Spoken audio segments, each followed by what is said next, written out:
So it is my real honor to introduce our next panel, His Eminence Cardinal Timothy Dolan, Catholic Bishop of New York. Really, really honored to have you with us. And then His Excellency Bishop Gregory Mansour. Bishop Mansour is a Maronite Catholic bishop in Brooklyn, and he is one of the directors of CAMECT, which is a coalition of various churches with a presence in the Middle East from all different Christian faith traditions. And these are two of the strongest voices in the leadership of the American church against religious persecution, particularly in Iraq and Syria. So I'm just so pleased to have them here, and we will certainly be enlightened by their discussion. And we are going to start with remarks from His Eminence. Thanks. And then remarks from... Thank you. Thank you. Thanks for the invite. Thank you for your leadership. Thanks. Well, everybody, I'm the one who's grateful to be here. I'm no expert. I look out at all of you with intense admiration and appreciation for the leadership that you're giving. You're the real experts here. You're the ones that have given this a sense of urgency. Bishop Mansour and I are simply servants, and we're at your service. And hear me say thank you for the strong and courageous voice that so many of you have given. I cannot, when you talk about one of the real matriarchs, even though she's too young for that term, in Nina. Nina is...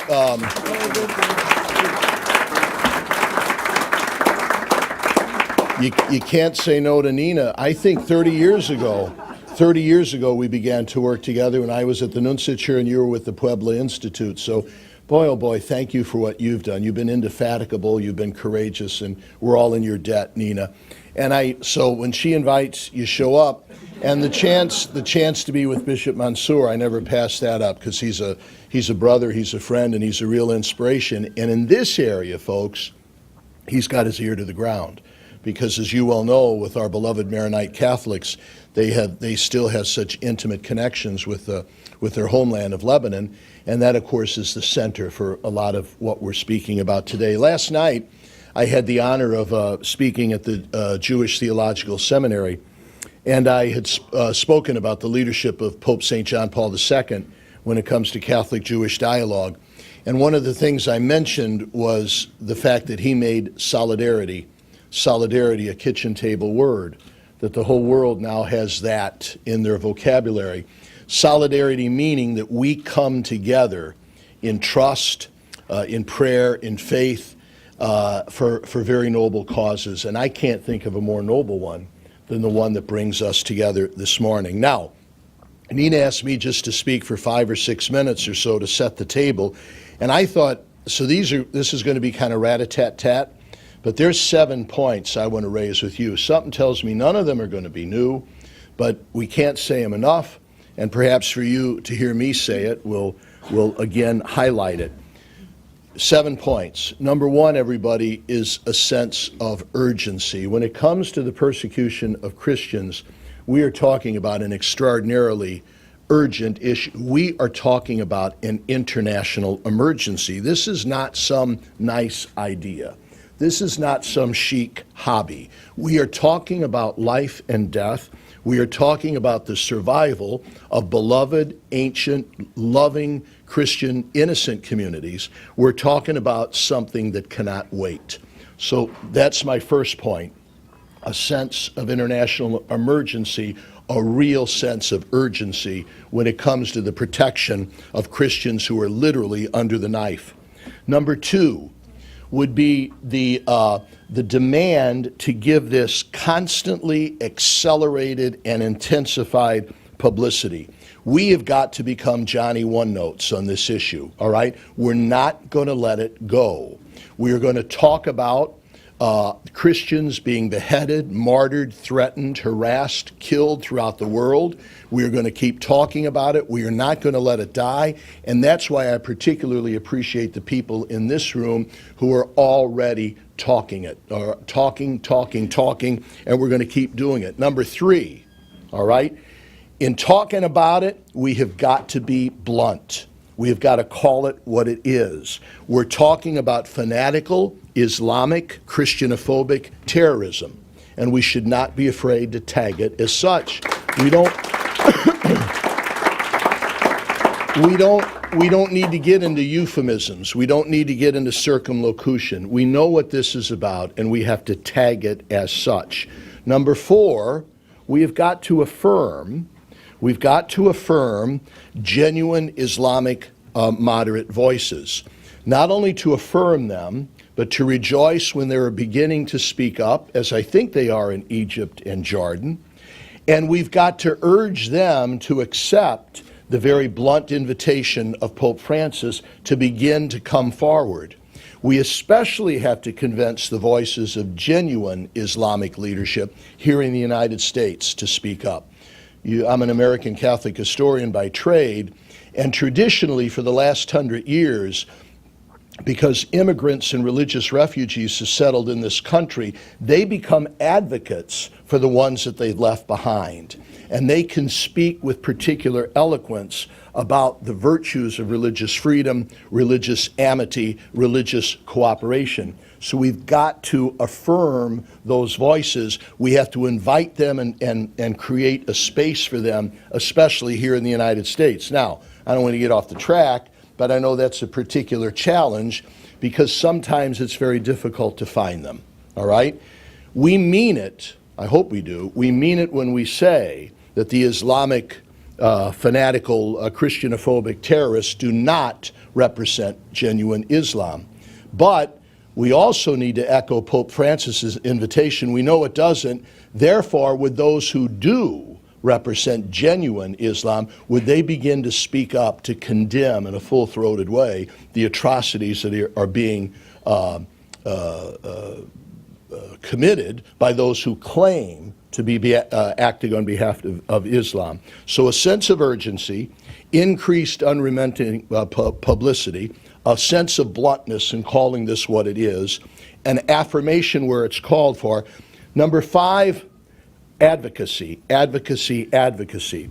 To advocate with our government, who, by the way, I don't know if they've been as vocal and as pointed and as effective as they should be, to advocate with their governments, the governments of the people of the nations where this persecution and this bloodshed is taking place, to advocate with their ambassadors and their representatives. I tried to do that here in New York because we have that advantage of every one of these countries where atrocities are happening. Guess what? They have an ambassador residential here to the United Nations, and to put them on the spot, to write them, to call them, to ask them to come in. They're not too receptive to those invitations, you probably are not surprised to know, but to advocate not only with our government, but also with the government of nations where this Christianophobia is taking place. Part of our advocacy, everybody, and that's why I'm glad in a way that there aren't too many collars in the room today. The advocacy is especially credible and cogent, folks, when it comes from our lay leaders. I meet with prominent Catholic leaders in New York all the time, most of the time asking them for money, all right? And they will often speak to me about, oh, I just got back from China, or, oh, I just got back from Saudi Arabia, or, oh, I just got back from a prominent business deal in Egypt. Now, these are committed Catholics, and I will say to them, did you speak to the leaders there who are eager for your business and investment and who will do anything to get it? Do you speak to them about the persecution of Christians going on in their country? They look at me as if they're hearing this for the first time. So to corral, to empower, to encourage the advocacy on behalf of our lay leaders, particularly lay corporate and business leaders, I think is a significant piece. Number 6, to get interreligious about this. Pope Francis, actually I think it goes back to Pope Benedict, uses the word the ecumenism of the martyrs. That when it comes to bloodshed, we need a coalition of religious leaders. you need to hear me say, and I will never pass up the opportunity to say it, I am particularly indebted to Jewish leadership that has been in solidarity with us as Christians in condemning Christianophobia. I meet with prominent Jewish leaders all the time on a number of issues, and they will look me in the eyes and they will say, why are you Catholics, why are you Christians so hoarse about this?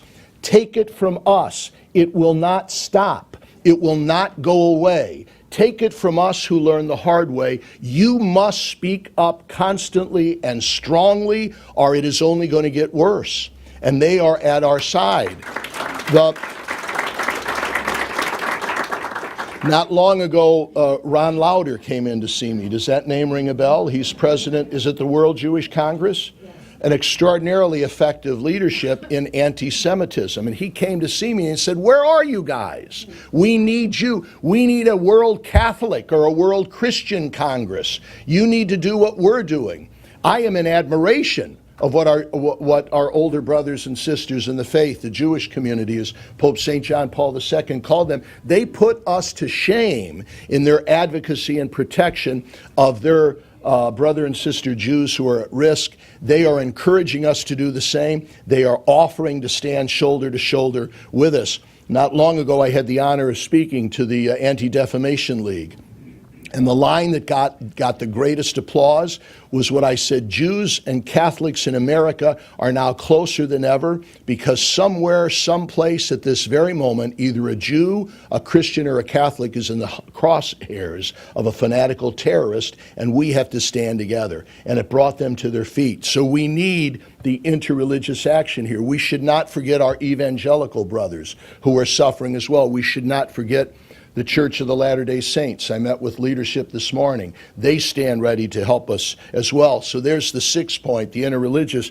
And finally, everybody, we just don't approach this terribly painful topic of the persecution and martyrdom of Christians throughout the world. We don't approach this just from a sociological, a political, a historical, or a cultural point of view.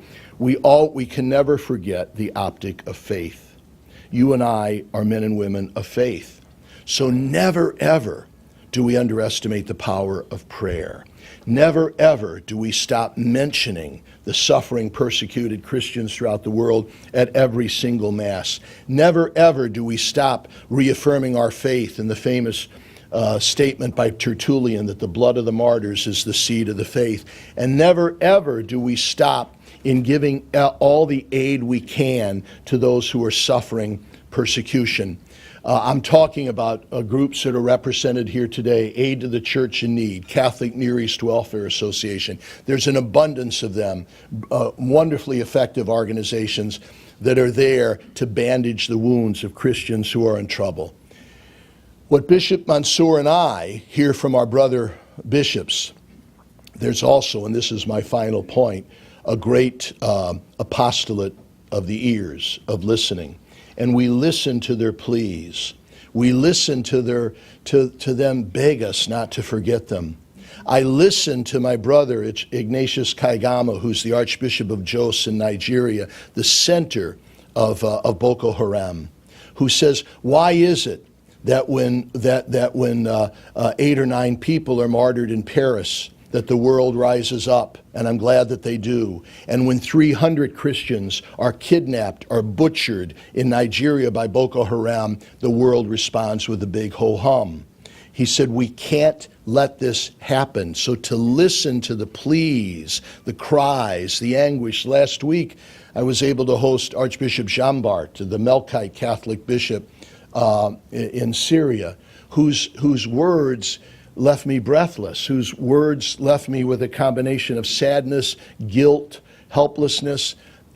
He was an amazing confessor of the faith when he spoke with such passion about what his people are going through. And we can't let those people down. And to see you come together this morning in a way soothes some of a sense of, at times, discouragement, futility, and helplessness that I must confess to you I periodically feel, but we can never get into that. So thank you very much for your passion. All right.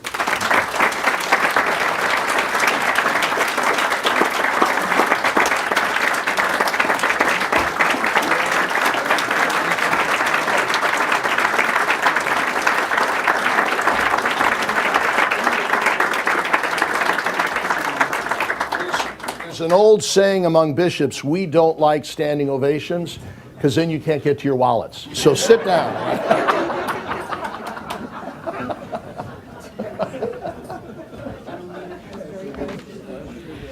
Eminence, I don't know if there's baskets here to pass out.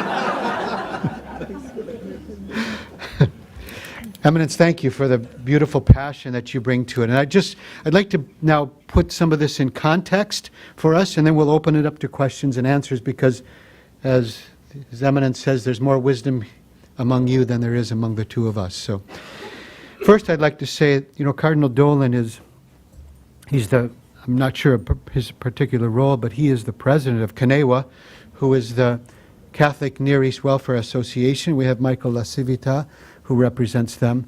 And we also have in our backyard Aid to the Church in Need. And Sarkis was their representative today. And I have the privilege of serving on the board of directors there. We also have Catholic Relief Services, which the Cardinal had been the chairman of the board for several years before he passed the baton to someone else. So just to give you the context of his personal engagement with some of the humanitarian elements of the Catholic faith for Christians of the Middle East. Also, I love to affirm the Cardinal's talk about Catholic Jewish efforts, because unfortunately we learned the hard way not to be in a deeper solidarity, and it was the Holy Father, Pope John Paul II, that encouraged us to go even farther in a deeper solidarity, and to add the moderate and what I believe is authentic voices of Islam, not the voices of Islam that we see in ISIS and Boko Haram and Nusra and several of the other, some couple hundred different groups. Every week there's a new group with even more strange strategies. Also to affirm, when the Cardinal was the president of the USCCB, he could have used his last speech to speak about 100 different things. He focused in a laser beam on what's happening with the hatred towards Christians and other religious minorities throughout the world. And we can focus on China, North Korea, parts of the Arab world where you can't even make the sign of the cross or wear a cross on in your neck. Or Nigeria, where 200 churches have been destroyed by Boko Haram. But we also now focus on ISIS. And I think it's very wise that Nina and the Hudson Institute has been focusing on ISIS, because it's like the head of the snake. The head of the snake, and the snake, is the Cardinal called it as it is, but at the head of the snake is a certain hatred for anybody who is not exactly like them. Now we're talking about moderate Muslims as well. There was a Muslim professor in Mosul who stood up against ISIS, and he said, "This is wrong." They took him out and killed him. So, yes, we are the aim of ISIS, but so are moderate Muslims. So are Yazidis. And what bothers me the most, and I think it also bothers His Eminence also, is that these are people who are innocent. You look at the Nineveh Plain, and you look at Raqqa and the northern Syria. These are all small villages of Christians that had nothing to do with politics. They don't even have their own armies. They don't even have police forces. It's the low-lying fruit of this ideology. It's low-lying. That's why, to me, it's not only low. These are innocent people. They had no right to have their homes, their churches destroyed. And in some cases, booby-trapped so that they couldn't go back. And at each of the 47 institutions of Mosul, now they all have an ISIS, 47 Christian institutions of Mosul, now they all have an ISIS black flag, and the cross is taken off them. These people had no horse in the race. And so the urgency that the Cardinal spoke about is essential. The Nineveh Plains, the northern Syria, now attempts on Lebanon. We met recently, the bishops of outside of Lebanon met with the general of the army, and he was telling us, thanks to American intelligence, they're able to tap all these sources of ISIS, whether it's telephone conversations, or it's internet, or Facebook, or however they move. They're very sophisticated. And what they found is that they have a strategy also for Lebanon, because they want to approach through Iraq, through Syria, to the Mediterranean Sea. So this is not an unsophisticated enemy. They're very well thought out. And they're very, very deeply committed to hatred for anybody who is not like them. That's the bad news. Let's talk a little bit about the good news. I think the Christian churches have been more one than they've ever been in my lifetime. Recently, we had the Maronite Patriarch, the Melkite Patriarch, joining the Syriac Catholic, the Syriac Orthodox, the Chaldean Patriarch in Erbil. That was about a year ago, just to show solidarity. And the Syriac Catholic Patriarch, with tears in his eyes, said, I have my people here. The Chaldeans have their people here. The Assyrians have their people here. The Maronites and the Melkites don't have any churches here. They came out of solidarity. And recently in September, with the help of the Aid to In Defense of Christians, a group it's a grassroots group growing in Washington, D.C., that CAMACT is a part of it, and the USCCB works in a variety of ways with them. They brought all of the Catholic patriarchs here in the most beautiful prayer service I have ever attended. There were, Christianity was broken in several pieces. 431, 451, 1054, and the Protestant Reformation, and evangelical Christians. All of those Christians were represented at that prayer service. And we took prayers from their own tradition. And I had the privilege of speaking at that. What a beautiful way to pray and to advocate. To bring this to some conclusion, can you imagine a group of men who noticed that Father Franz in Homs refused to leave Homs because it's been his home for 40-some years, and he was responsible for taking care of the elderly, the handicapped, the mentally and physically disturbed. They were all people that he was taking care of. And some man, because he hated the faith, he came in and said, we want to see you outside. He said, no, you can see me inside. He pulled out a gun and shot him and killed him right there. I bet that person never changed a diaper. I bet he never walked with a senior citizen. I bet he never helped anybody with mental illness. This is the people that we're dealing with.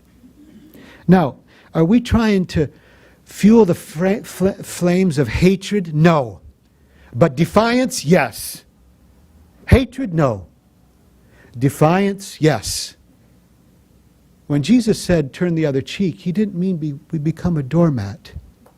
He said, if someone strikes you on the right, turn and offer him the left. Those are Jesus' words. And with that, if someone strikes you on the right, that means he's backhanding you. And he's treating you as if you are less than him, inferior to him.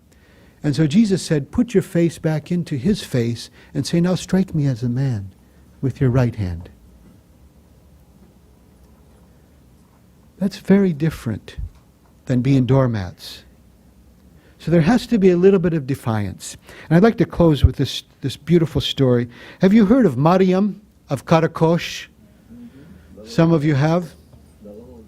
The little girl, 10-year-old girl.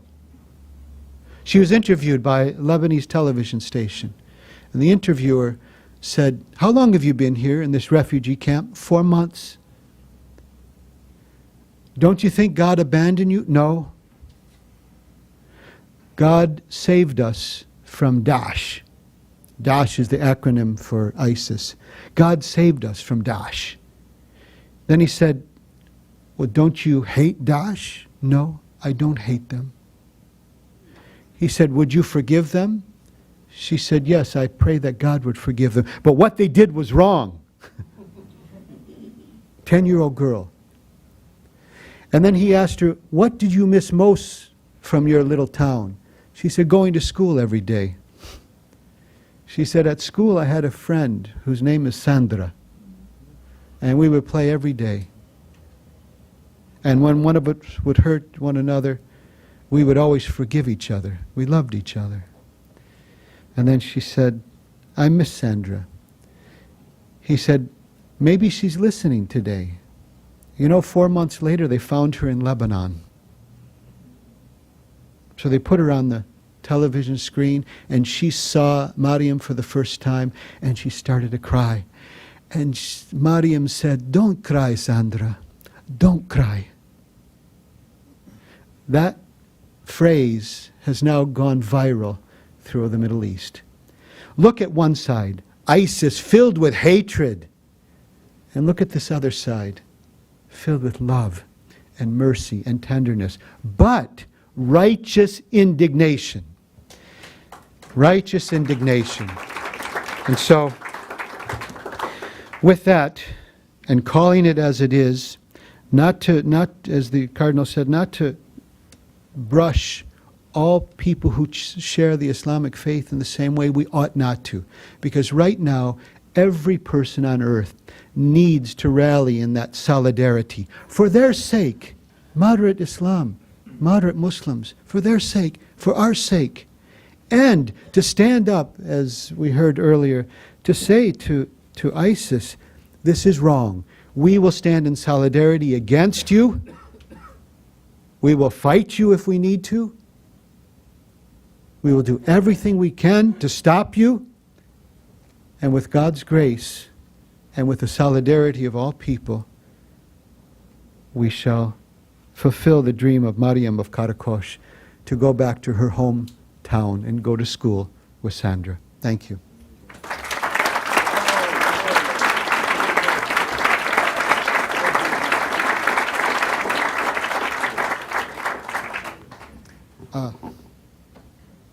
So we open it up to questions or comments. Please keep comments brief. Questions? Yes. Hi, my name's Steve Crisell. I'm a retired lieutenant colonel from the U.S. Army Special Operations Command, and I'm also a child of a family of Holocaust survivors. And I thank you for your comments, Cardinal. I have just a couple of brief comments. I think what we're doing here is very, very important to work towards the solution. I'm pretty in tune with world politics. That's my passion. I think we're lacking in two serious areas. One is, I think the Christian denominations in the West need to really ramp up the building of churches and the winning of new hearts and minds in the populations that are at risk. I think that they are failing at that mission. You're right. Just my observation. You are right. To our shame. Secondly, there are people on the fighting line right now in the streets, Christians fighting. We cannot legally send them weapons. They can be financially supported, however. I believe that we as Jews and Christians are failing to financially support Christian militias wherever in the world they may be. This is not a video game. They are dying in the streets as we speak, having our coffee and cake right here, right now. They need weapons. They need the ability to defend themselves. And they're not going to, if we sit and wait for the government to do that, there'll be nothing to do but pick up corpses when that time comes. So we need to dip into our pockets, find those militias, and get them the funds. I will be here after this meeting if you want to talk about that.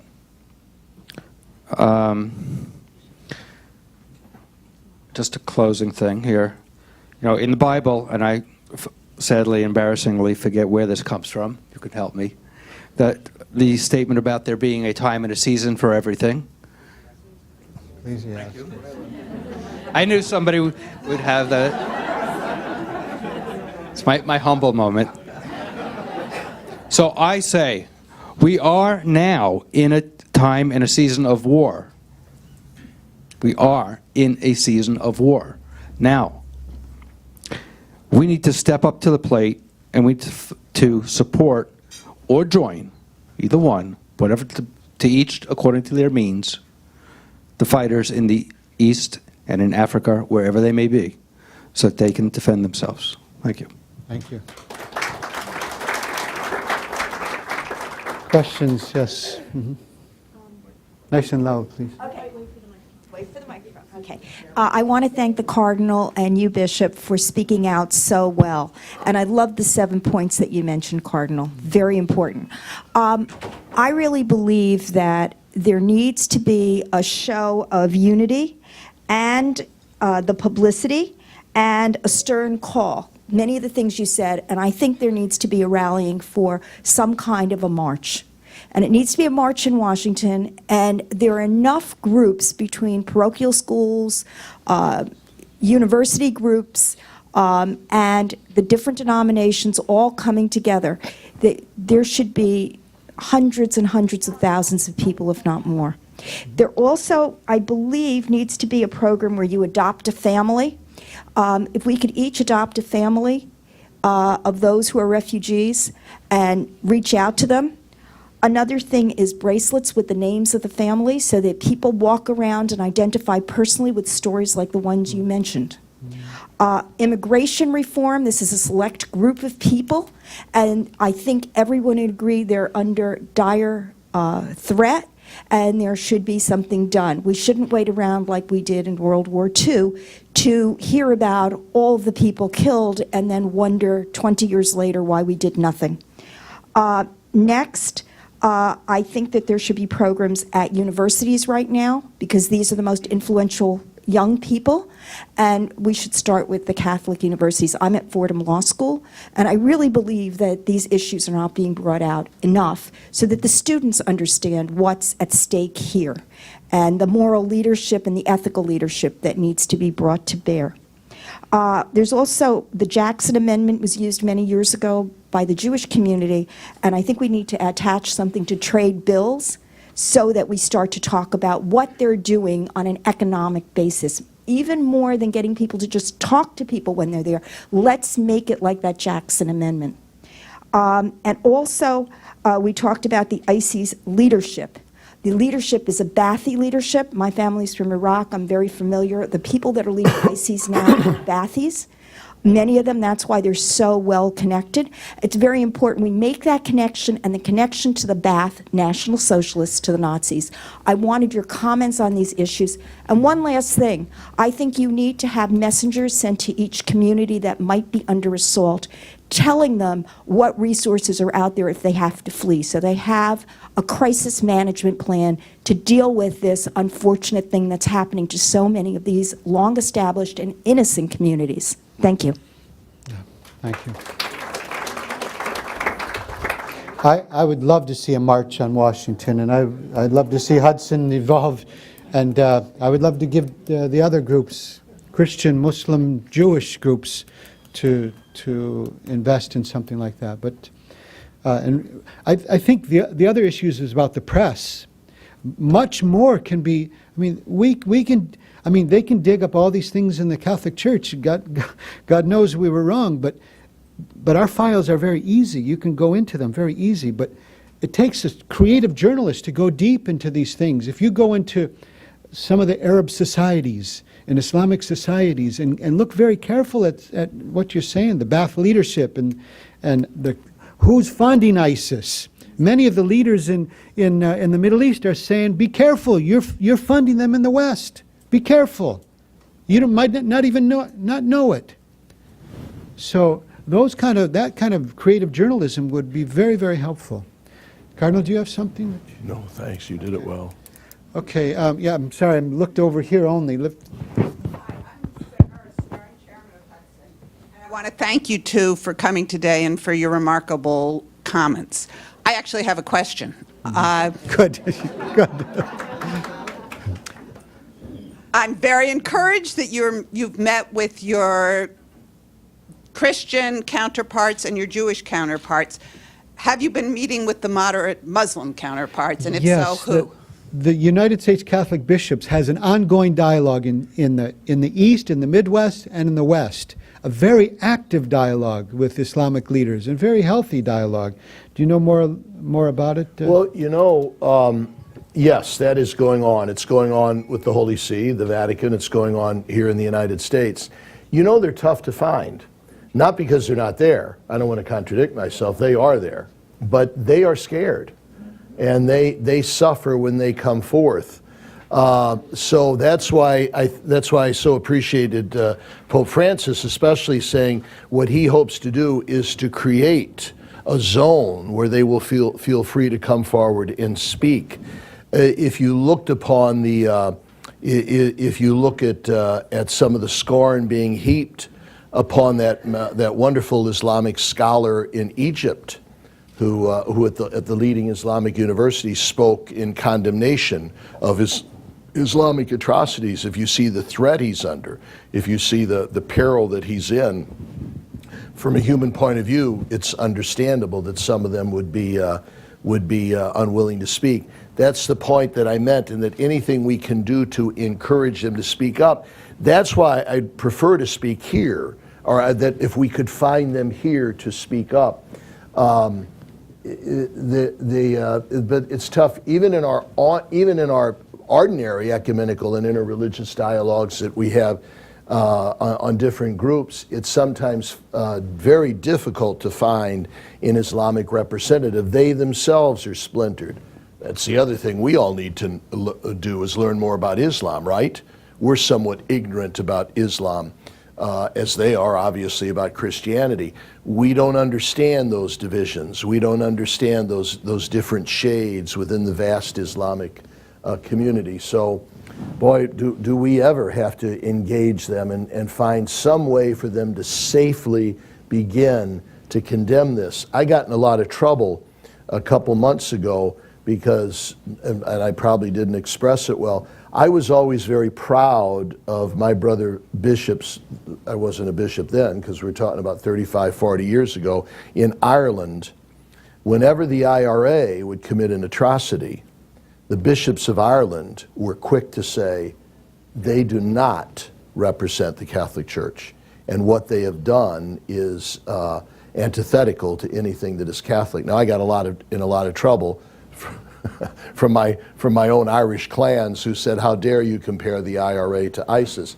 I was comparing the bishops of Ireland to what I hope would be an upsurge of the same voices among Islamic leadership that would do to ISIS what the bishops of Ireland did to IRA. In other words, unmask them and call it what it is. That's a great challenge that we have, is it not?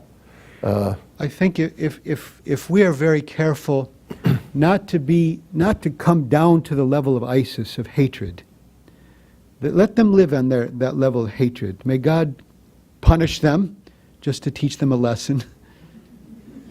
And may God forgive them, as Mariam says.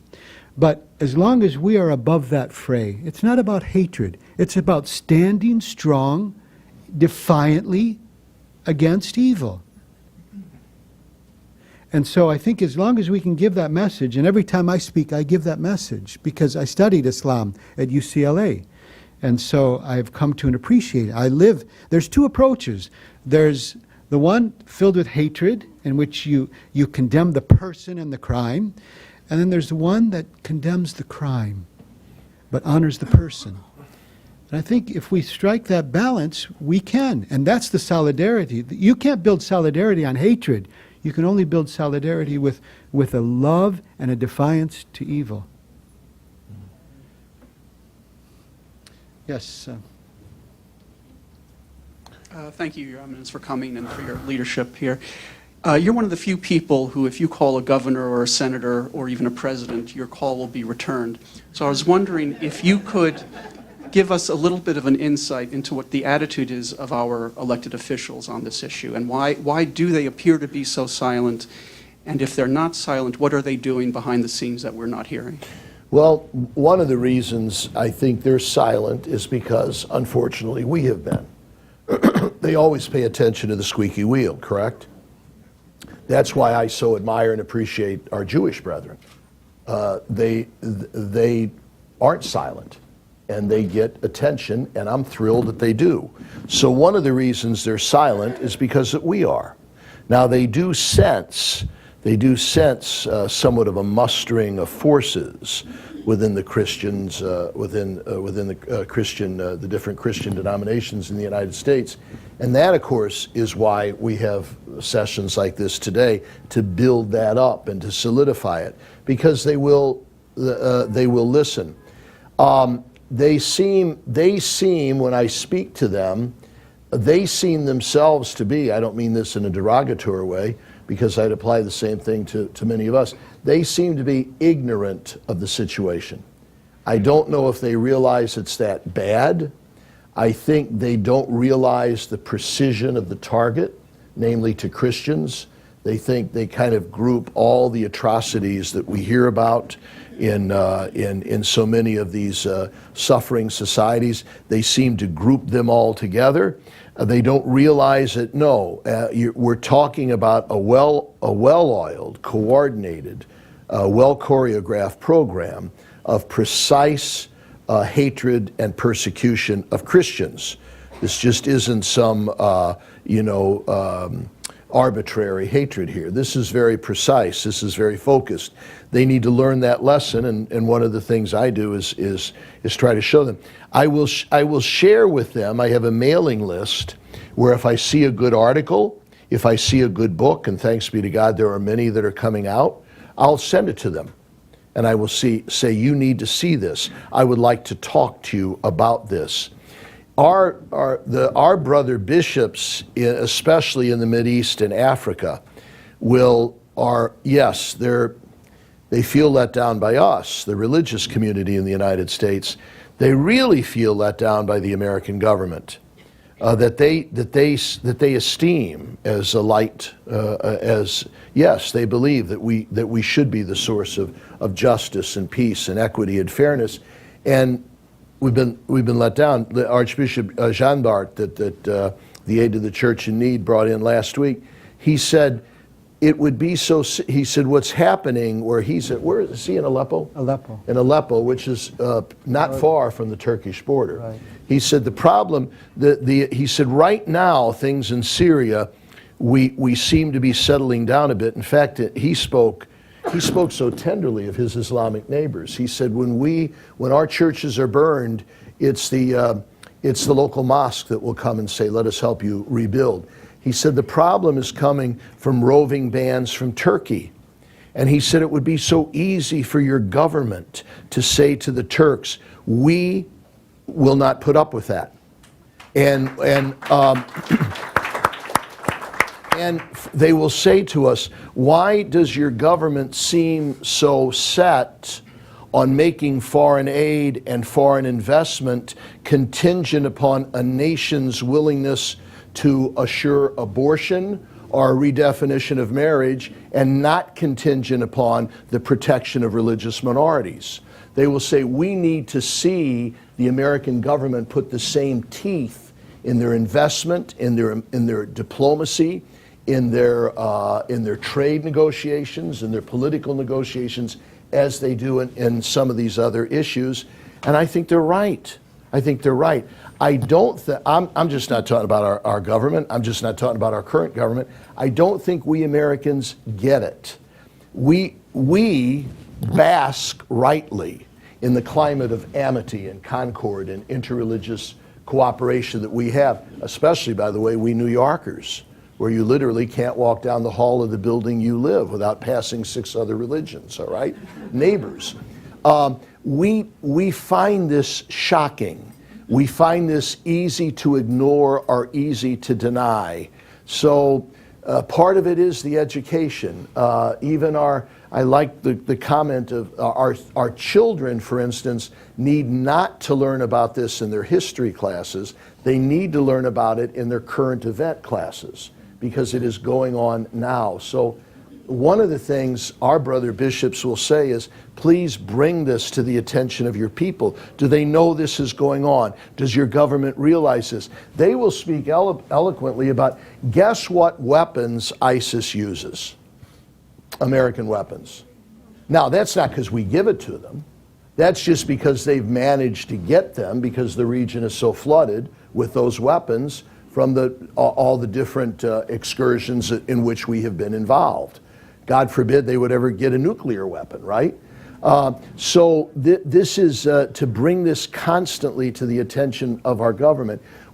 Can you remember how effective the religious community was in the presidency of Ronald Reagan when he went for negotiations with the Prime Minister of the Soviet Union? He had in his pocket a list of Christian and Jewish prisoners that were being held in Russia. And any progress was contingent upon those people being released. We need that same kind of precise personal intervention by leadership in our government and leadership in business. Leadership in business. The millions, if not billions of dollars that are being invested by committed Catholics in countries where there's outright persecution of Christians. This is leverage that we have, and this is leverage that we need to untap. Excellent.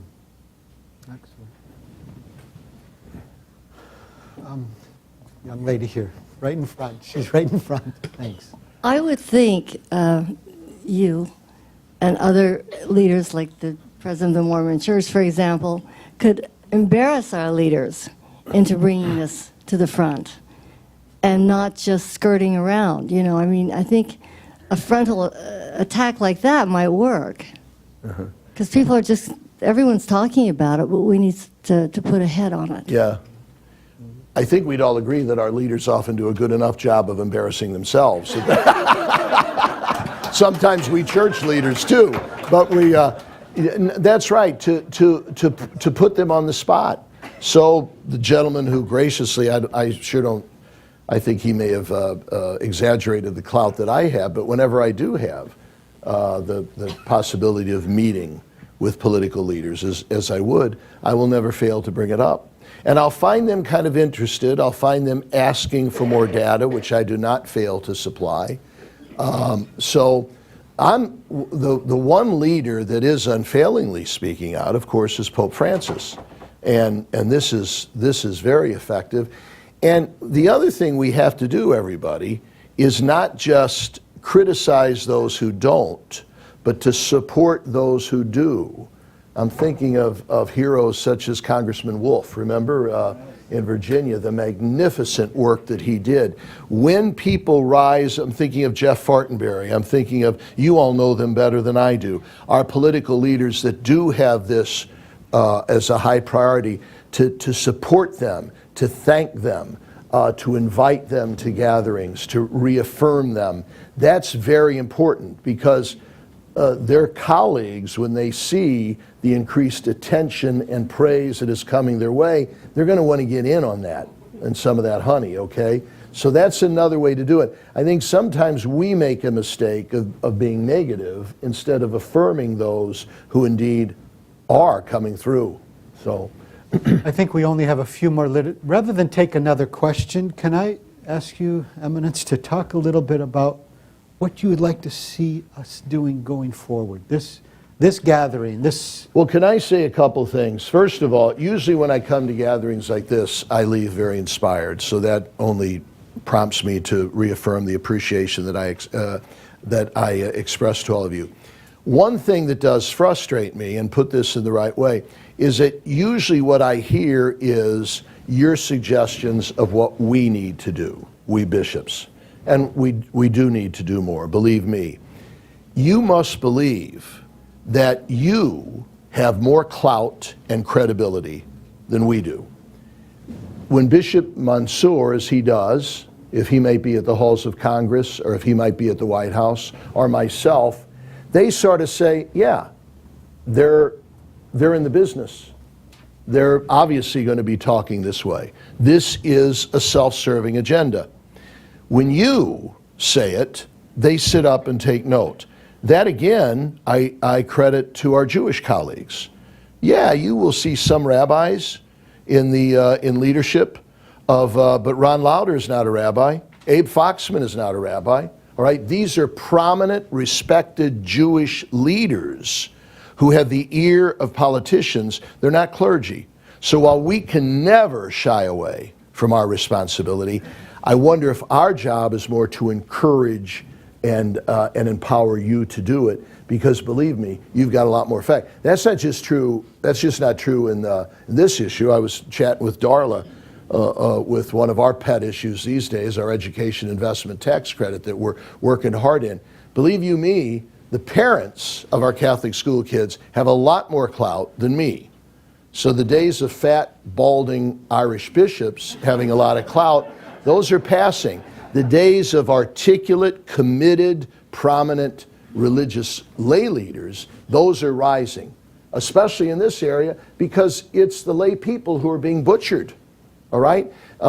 Bishop David, the Coptic bishop with whom I was with yesterday. I mean, you're talking about 18 and 19-year-old Egyptian boys, Coptics, who leave their home to be able to raise some money and send it back home, who are beheaded. These aren't priests, these aren't seminarians. You bet they're in the crosshairs too. But these are lay people who are being butchered. These are families, these are couples, these are households, and they need you. So that's one thing. That's another thing that I would like to see come from this. But keep doing this. Thank God. Thank God we've got the Hudson Institute. Thank God we've got Ambassador Shea. To me, it's a scam. Do we not, Nina, have a position in the American government for religious rights that has been unfilled for 6 months? Well, it's been filled now. Rabbi David Saperstein. Oh, okay, good. Okay, good. But that was scandalous, wasn't it? That was scandalous.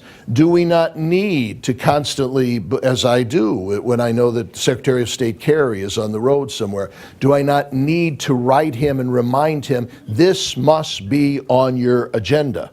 You must bring this up, all right? And for him to hear that from, and I find him very attentive to that. I don't know what success, if any, he's having, but at least he will write back and say, thank you. Thank you for bringing that to my attention, and yes, I will bring it up. I hope he does. I trust that he will.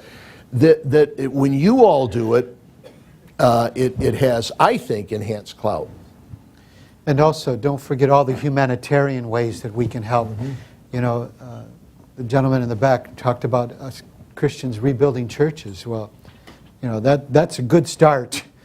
And also the humanitarian work of Aid to the Church in Need, Catholic Relief. One of the things Bishop Mansour and I hear from our brother bishops, they're in a bit of a quandary. They don't want their people to leave, do they? I mean, you see, they've been there since the time of the apostles. They've been there since the time of the apostles. Bishop Jean Bart said to me the other day, he said, you know, our first Christians in Aleppo were converted on Pentecost Sunday. They were there in the square when Peter spoke. They were baptized that day. They go back that far, see? They don't, and Bishop Jean Bart has said, I will not leave. I will die here. But he's in a bind, because in one way he wants to help get his people to safety. On the other hand, he doesn't want to lose the Christian presence. We can't, as Pope John Paul II used to say, we cannot allow the Mideast to become a museum, a Christian museum.